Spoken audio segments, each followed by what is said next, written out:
They humiliated me at my wedding. 3 days later I found $12 million they didn't know existed. Trash belongs with trash.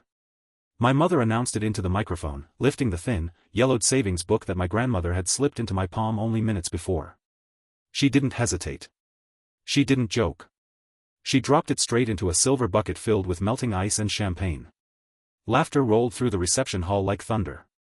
Glasses clinked. Someone whistled. I didn't scream. I didn't beg. I pushed my hand into the freezing water. The shock stole my breath. Silk soaked instantly. My wedding sleeve darkened, heavy with ice and bubbles as I fumbled for the ruined book. When I pulled it free, the pages were limp, the ink bleeding, the cover warped beyond saving. I stood there, dripping champagne onto marble, and for the first time in my life, I didn't look at my mother for permission. I turned. And I walked out of my own wedding. Before I tell you what was hidden inside those ruined pages, and how I used it to dismantle my mother's shining empire, tell me this. What is the cruelest thing a family member has ever done to you during a celebration? I read every single answer. 3 days later, I stood in the lobby of First National Bank in downtown Boston. The marble floors whispered beneath my shoes. The air smelled like polish and money and quiet power. Everything here felt clean and controlled, nothing like the chaos I had left behind in Newport. I held the savings book inside a clear plastic bag. The pages were still wrinkled. Champagne stains clouded the ink. It looked exactly like the trash my mother had called it. My name is Evan Calder. I'm 29. And I have spent my entire life becoming invisible. As a trauma nurse, invisibility is survival. I know how to disappear while surgeons shout and monitors scream. I know how to hold pain without letting it show. I know how to keep secrets.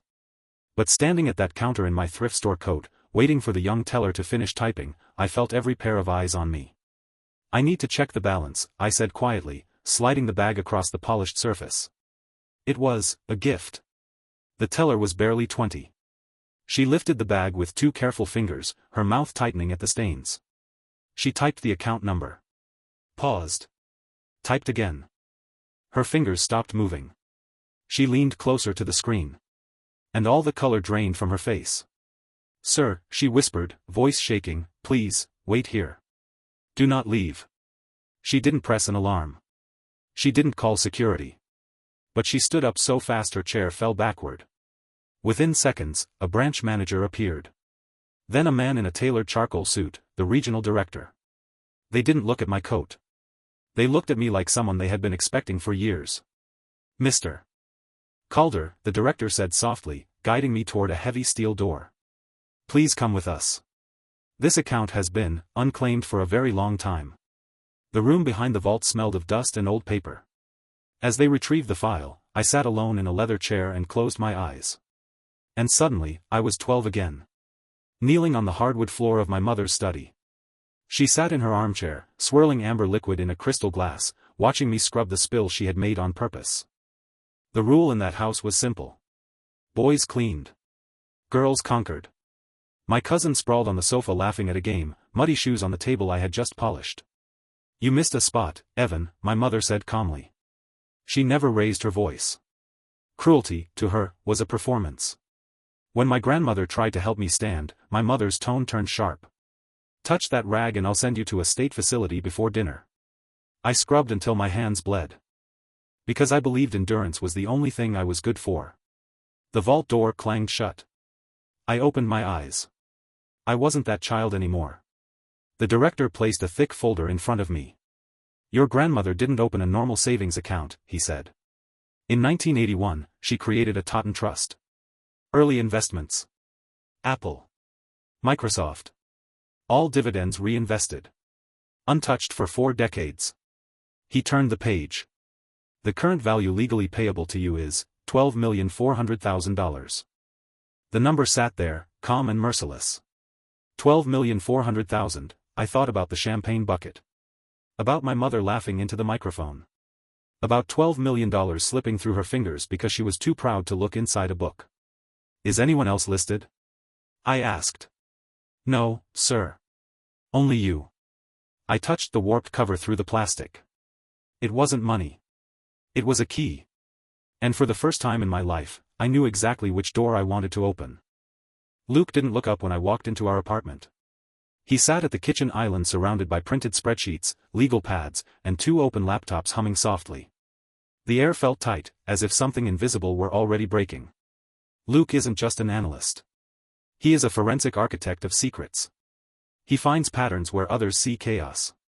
He traces lies through numbers the way surgeons trace arteries. It's not an empire, Evan, he said finally, turning the screen toward me. His voice was calm. Too calm. It's a shell. I stepped closer. On the screen was a web of accounts, arrows looping between them like veins feeding a dying heart. Bridge loans, he continued. Short-term debt masking long-term collapse. She moves the same 50,000 through 6 entities to fake liquidity. I stared. This was supposed to be my mother's legendary fortune. The wealth she boasted about at charity galas. The power she used to silence entire rooms. Instead, I saw red columns. Deficits. Warnings. She's insolvent, Luke said. Foreclosure started on the Newport mansion 3 weeks ago. The family foundation she runs? Empty. And, he clicked one final file, she's being audited. Federal notice of deficiency last month. My chest tightened. The woman who had dropped my grandmother's legacy into ice wasn't a queen. She was drowning. My phone rang. Her name lit the screen. I put it on speaker. Luke stopped typing. Evan, my mother's voice flowed through the kitchen, smooth and unbothered. I've been thinking about that little house your grandmother left you. The cottage. What about it? I asked. I'm going to help you, she said warmly. I spoke with my attorney. We can sell it quickly, invest the proceeds into the family fund. You don't understand property taxes, maintenance. Let me protect you from a mistake. Protect me. The cottage was the only real thing my grandmother had left me. Worth maybe 300,000. Nothing to a billionaire. Everything to a fraud. I'm not selling, I said. Silence. Then her voice dropped. You listen to me, she hissed. That woman was not competent when she signed that deed. I have witnesses ready to say you manipulated a confused elder. If you don't sign by Friday, I will sue you for exploitation and drain you in probate court. She wasn't protecting me. She was hunting. Liquidity. Anything she could seize before the walls collapsed. I understand, I said softly. Good. The call ended. Luke looked at me, and smiled. Not kindly. Precisely. She just handed us the map, he said. We didn't hire a lawyer. We hired a designer. By morning, we had a perfect portfolio of transfer documents. Real letterheads. Real formatting. Fake purpose. When I called her back, I became someone else. Not the man who left the bank vault. The boy scrubbing floors. Mom, I whispered. I'm sorry. I panicked. Her tone softened instantly.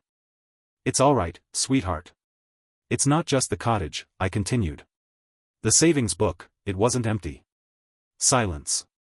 How much, she breathed. 12 million. A sharp inhale. I don't know what to do, I said. The bank mentioned audits. Taxes. I'm scared they'll take everything. Perfect bait. Listen carefully, she said, suddenly gentle. Don't talk to anyone. Bring the papers to me. I can shelter it inside the family trust. Make the liability disappear. Disappearing was her specialty. Tonight? I asked. No. Saturday. At the charity gala in Boston. Bring everything to the VIP suite. She wanted an audience. She always did. The ballroom glowed with chandeliers and ambition. Senators laughed. Cameras flashed. My mother stood near the stage radiant in white, flanked by donors who believed her legend. She saw me approach. You have it, she whispered. I handed her the folder. She didn't read. She signed.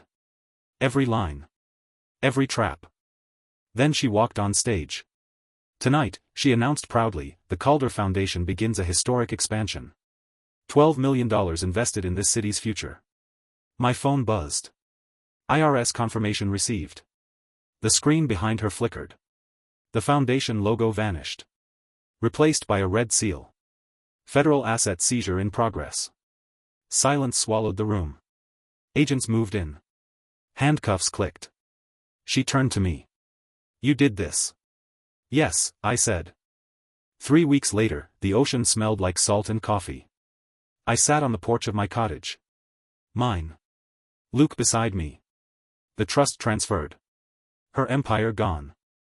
I burned the affidavit in the morning light. Money wasn't power. It was protection. Family wasn't blood. It was who stayed when the vault finally opened. The gala ended in silence, but the story did not. News spread faster than the sirens. By morning, every financial channel in Boston was replaying the footage of my guardian being led off the stage in cuffs, the woman who had raised me with discipline and distance, now exposed as the architect of 2 decades of deception. They called her a fallen philanthropist. They called it a tragic misunderstanding. They did not call it what it truly was. Justice. I didn't go home that night. Luke drove us north, past dark water and sleeping towns, until the cottage appeared through the trees like a quiet witness waiting for us. We didn't speak. Some victories are too heavy for celebration. Inside, the fire still smelled faintly of smoke from the morning I burned the affidavit. The house was simple. Wood floors. Wide windows. No marble. No chandeliers. No lies. Luke set his coat down and finally exhaled. It's not over, he said. I know. The next day, the calls began. First from reporters. Then from lawyers. Then from people who had never known my name before yesterday and suddenly remembered I existed. But one call made my hands shake. It came from Hunter. Not my sibling. My rival. The one who had always stood between me and every scrap of approval. I almost didn't answer. Almost. You ruined her, he said without greeting. No, I replied quietly. She ruined herself. She's terrified, he snapped. They froze everything. All the accounts. Even mine. I'm sorry, I said. And I meant it, a little. You think this is justice, he whispered. You destroyed our family. I closed my eyes. There was never a family, I said. There was a stage. And actors. He hung up. 2 days later, the doorbell rang. I knew before opening it. Hunter stood on the porch. No suit. No arrogance. Just a man who had lost the only script he knew how to play. I need to talk, he said. Luke stood behind me. Silent. Watching. We let him in. Hunter paced the living room, staring at the shelves, the fireplace, the faded photo of my grandmother by the window. She's being charged with federal fraud, tax evasion, obstruction, he muttered. They say she might not get bail. I nodded. That tends to happen when you sign a confession on stage. His eyes burned. You planned this? Yes. For how long? For 20 years, I said. He stopped. Stared at me. He had never once imagined I was capable of memory. Or strategy. Or patience. She says you tricked her, he said. I told her the truth, I replied. She just didn't read it. Silence. Then his voice cracked. She says you owe her. I almost laughed. Owe her for what? I asked softly. For teaching me to disappear? For watching me scrub floors while she toasted donors? For throwing my grandmother's life into a bucket of ice? His shoulders sagged. For the first time in his life, he looked small. They're investigating me too, he whispered. Some of the accounts. I signed things. I didn't know. Stop, Luke said calmly. Hunter turned. You moved money, Luke continued. You benefited. You knew enough. Fear finally replaced anger. What do I do? Hunter asked. I stood. Walked to the window. Looked at the ocean. You do something new, I said. For once in your life. He stared. I'm not helping you, I added. I'm not hurting you either. But if you touch this house, this money, or my life again. I turned to face him. You will meet the same ending. He nodded. Slowly. Left without another word. That evening, a sealed envelope arrived. Federal letterhead. Inside, confirmation. The trust was now fully mine. 12,400,000. Clean. Protected. Transferred. Luke poured 2 glasses of water. No champagne. No celebration. To survival, he said. To freedom, I replied. We drank. Weeks passed. The case grew. More arrests. More accounts. More names. The empire collapsed like a sandcastle at high tide. One morning, I received a final call.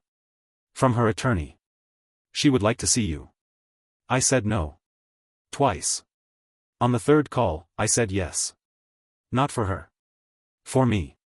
The detention center smelled of bleach and silence. She sat behind glass. No makeup. No jewels. No audience. When she saw me, she smiled the same practiced smile she had worn on every stage. You always were clever, she said. Saturday, you never noticed. She leaned forward. You could help me, she whispered. You control the trust. The lawyers say if you testify. No, I said gently. Her smile vanished. You owe me, she hissed. I tilted my head. Oh, you what? I asked. Life? She flinched. I gave you everything. You gave me endurance, I said. And I paid for it in silence. Her eyes filled with something close to fear. You think this makes you powerful? She asked. No, I replied. It makes me finished. I stood. As I walked away, she called my name. Not angrily. Not pleading. Confused. As if the world had finally broken a rule she thought eternal. I did not turn back. Freedom does not arrive with applause. It comes quietly. Like breath returning after years underwater. After the visit to the detention center, something inside me finally loosened, not rage, not grief, but the tension of waiting for permission to live. I stopped waiting. The first thing I did with the money was nothing. For 2 weeks, I didn't touch a single dollar. I still worked 12-hour shifts at the trauma unit. Still wore the same shoes. Still packed my lunch in the same faded container. Power is dangerous when it arrives before you understand yourself. And I was still learning who I was without fear. Then the letters began. From people I had never met. Women. Men. Former employees. Former donors. People who had lost pensions, inheritances, reputations, all swallowed by the same glittering lie. They wrote to thank me. Not for revenge. For proof. Proof that the powerful were not untouchable. Proof that silence could end. One letter changed everything. It was handwritten. From an older woman in Maine. I cleaned your guardian summer house for 15 years, it said. She once told me people like me should be grateful to be invisible. When I saw her arrested, I cried in my kitchen. Not from joy. From relief. I folded the letter and carried it in my pocket all day. That night, Luke and I sat on the porch. The ocean was calm. The kind of calm that only follows storms. I've been thinking, he said. Dangerous, I smiled. He nodded toward the cottage. This place, it's more than a shelter. I know. You could turn it into something. I looked at him. For whom? For people like you were, he said gently. Before anyone believed you mattered. The idea didn't come all at once. It arrived in fragments. A room. A bed. A name on a waiting list. A nurse who stayed late because no one else would. I began researching quietly. Legal protections. Non-profit structures. Grant foundations. By the end of the month, I had a plan. The Mercer Trust, now renamed, would fund a recovery residence. Not a shelter. A bridge. For women leaving abusive families. For people escaping financial control. For those whose lives had been built inside someone else's cage. We called it Harbor House. Because everyone deserves a safe shore. When the first resident arrived, I was terrified. She was 22. Silent. Carrying everything she owned in a single backpack. Her hands shook when I showed her the kitchen. You can stay as long as you need, I told her. She didn't answer. Just nodded. That night, I sat awake listening to the old house settle. Wood creaking. Wind whispering through eaves. And for the first time in my life, the silence felt kind. The trial began in autumn.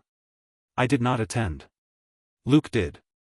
He came home each evening with updates. Charges stacked. Witnesses turned. Documents multiplied. The affidavit, the one page I had burned, became the keystone of the case. She pled not guilty. Of course she did. She always believed rules were for others. But evidence does not care about belief. One afternoon, as I was helping paint the spare bedroom at Harbor House, my phone rang. Unknown number. I answered. This is Agent Keller, Internal Revenue Service. My heart paused. Yes? The verdict came in this morning. I leaned against the wall, paintbrush trembling. She was found guilty on all major counts. Silence filled my ears. How long? I asked. 23 years recommended. No parole eligibility for at least 12. I closed my eyes. Not in triumph. In release. Thank you for calling, I said. After I hung up, I went outside and sat on the steps. The ocean glittered. The sky was wide. And somewhere, very far away, the voice that had ruled my childhood finally went quiet. Hunter disappeared from the city. No trial. No scandal. Just a quiet plea deal and a job in a logistics firm in Ohio. Once, he sent a short message. I'm starting over. I hope you're okay. I didn't reply. Some chapters are not meant to be continued. Months passed. Harbor House filled. Laughter returned to the halls. Music played in the kitchen. One night, a resident asked me, "Why do you help us?" I thought for a long time. Then said, "Because someone once taught me that survival was my only value." And they were wrong. On the first anniversary of the gala, Luke and I returned to Boston. Not to the ballroom. To the harbor. We walked past the lights, the boats, the polished buildings where my old life had once circled endlessly. "You changed everything," he said. "No," I replied. "I just stopped letting it continue." He took my hand. That night, back at the cottage, I opened the last remaining box from my past. Inside was the ruined passbook. The pages still wrinkled. Still faintly stained. I held it once more. Then placed it in the fireplace. Watched it burn slowly. Not in anger. In gratitude. Because it had not given me money. It had given me a doorway. Justice does not end with a verdict.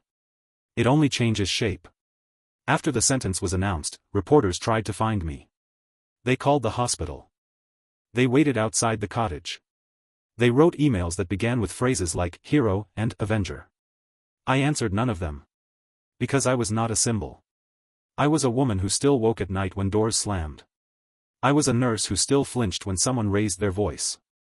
I was someone learning, slowly, how to exist without preparing for harm. Harbor House grew faster than I expected. 3 residents became 6. 6 became 12. Stories filled the rooms. Not loud stories, the quiet kind. The kind told over tea at midnight. The kind whispered through tears in the laundry room. One woman had fled a family business that used her name to open fraudulent loans. Another had signed her inheritance away under threat. Different lives. Same pattern. Control dressed as care. I learned something important in those months. Abuse does not always bruise the skin. Sometimes it signs documents. Sometimes it calls itself protection. Sometimes it wears expensive suits and speaks softly. And sometimes, it sits across a dinner table and tells a child they are worthless. One afternoon, I received a thick envelope from the courthouse. Inside were copies of the final rulings. Asset seizures. Account closures. Foundation dissolutions. The empire was gone. Not sold. Not transferred. Erased.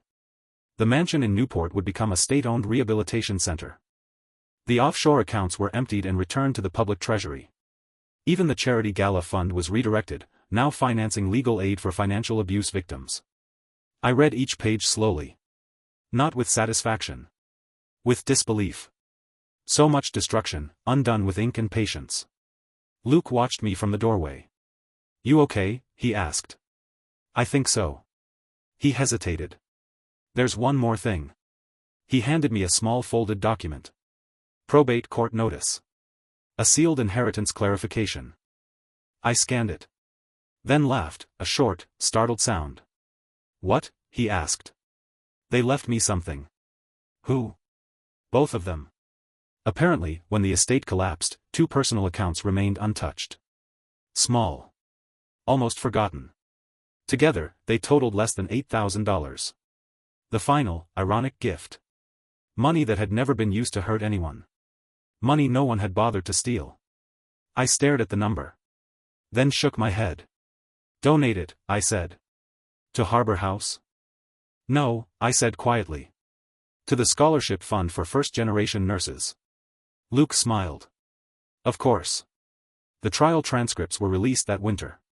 I did not read them. But one paragraph reached me anyway. A journalist sent it with a note. Thought you should see this. It was part of the sentencing statement. The judge had said. Power did not corrupt this defendant. It merely revealed who she already was. And it was not taken from her by enemies. But by the very child she taught to fear herself. I folded the page and placed it in a drawer. Some victories are not meant to be displayed. One evening, as snow fell softly outside the cottage, a knock came at the door. A woman stood there. Early 40s. Carefully dressed. Eyes uncertain. My name is Claire, she said. I used to work for the foundation. I invited her in. She held out a small envelope. I helped hide records, she whispered. I was afraid. I thought, if I kept quiet, I'd be safe. Inside were copies of ledgers. Hidden transfers. Names. Evidence that would help investigators recover millions more. They can't hurt me now, she said. Can they? No, I said gently. They can't. She exhaled like someone who had been holding their breath for years. Before she left, she looked at Harbor House, the warm windows, the soft light. You built this? She asked. Yes. Out of everything they tried to take? Yes. She nodded. Then smiled. Spring came. The ocean softened. The ivy returned. Harbor House celebrated its first graduation. 4 residents left for their own apartments. Jobs secured. Accounts protected. One hugged me and whispered, "You taught me I'm allowed to say no." I watched them walk down the path. And realized something. I no longer thought about revenge. Not even justice. I thought about continuity. About what survives. One morning, I visited the old family cemetery. Not out of grief. Out of closure. I stood between 2 headstones. One bearing the name of the person who had saved my future. The other, recently added, already surrounded by legal markers and court seals. I knelt by the first stone. Thank you, I whispered. Then I stood before the second. Said nothing. Some conversations are finished forever. That night, Luke and I sat on the porch again. The same chairs. The same ocean. Different people. Do you ever miss it? He asked. The fight? I thought. No, I said. I miss the girl who thought she deserved it. He took my hand. She doesn't live here anymore. No, I agreed. She doesn't. Inside the cottage, on the mantel, stood a single framed photo. Not of wealth. Not of trials. Not of headlines. It showed Harbor House's first residents, laughing in the kitchen. Under it, a small plaque read. This place exists because silence ended. And for the first time in my life, I believed something fully. The past no longer owned me. The hardest part about surviving something extraordinary is returning to an ordinary life afterward. There is no music. No applause. No final scene where the camera pulls back and the credits roll. There is only morning. Coffee cooling on the table. The quiet hum of waves. And the slow, unfamiliar feeling of peace. 6 months after the trial, I received my nursing schedule for the fall. Same hospital. Same trauma wing. Same 12-hour shifts. No promotions. No interviews. No headlines taped to the bulletin board. Just my name, printed in black ink, beside the patients who would need me. And that was exactly what I wanted. Because healing does not happen in courtrooms. It happens in rooms with dim lights and steady breathing. It happens when a stranger squeezes your hand at 3 a.m. because you are the only one still awake. It happens when you choose, every day, not to become the thing that once hurt you. Harbor House changed me more than the money ever could. I stopped seeing victims. I started seeing architects. People rebuilding themselves with shaking hands and quiet courage. One resident, Naomi, had arrived with nothing but a backpack and a restraining order. 3 months later, she brought me a plant for the porch. I signed my first lease today, she said, smiling like she didn't trust happiness yet. Another, Peter, had testified against his own business partner. He left one morning in a borrowed suit for his first honest job interview. When he came back that evening, he said only 2 words. They believed me. And I realized something simple and profound. Justice does not end when someone is punished. It begins when someone else finally feels safe. Luke never once asked me to stop being a nurse. He never suggested we travel the world or move into something larger. He understood something that took me years to learn. Safety is not luxury. Safety is choice. One evening, while sorting paperwork in the small study, I found the old plastic bag. The one that had once held the ruined passbook. The paper was brittle now. Ink blurred beyond recognition. Useless. I almost threw it away. Instead, I placed it in a drawer beside the plaque. Not as a trophy. As a reminder. That sometimes, what looks like trash is the beginning of freedom. News of the case slowly faded. Another scandal replaced it. Another powerful name fell. Another headline screamed justice and moved on. But one letter stayed with me. It arrived without a return address. Inside was a single sheet of lined paper. Written carefully. In uneven handwriting. It said, I was your father's assistant for 9 years. I watched him destroy people. When I saw what you did, I left my job. I reported my own silence. I am starting over at 53. Thank you for showing me it wasn't too late. I read it twice. Then once more. And for the first time, I cried, not from pain, but from something like grace. On the anniversary of the gala, Luke and I walked along the beach. No cameras. No memories of chandeliers or handcuffs. Just wet sand and wind. Do you regret it? He asked gently. I knew what he meant. Not the trap. Not the plan. Not the exposure. The family. The final break. I thought of the study. The scotch. The microphone. The champagne bucket. The knife. The threats. The fear. I regret believing them, I said. But not leaving them. He nodded. That was enough. Later that week, I received a call from the scholarship fund. They wanted to name the first full award after the donor. After me.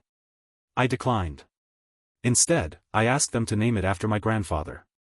The man who had never raised his voice. Who had hidden hope in a passbook.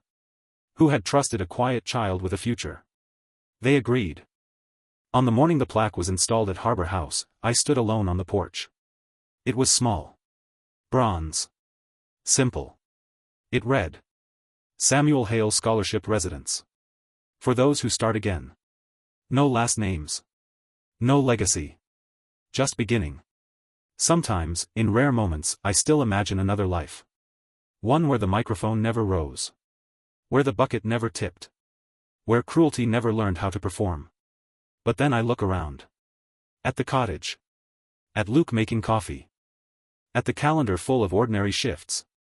At Harbor House, warm and alive behind me. And I understand something clearly. The greatest revenge was not destroying an empire.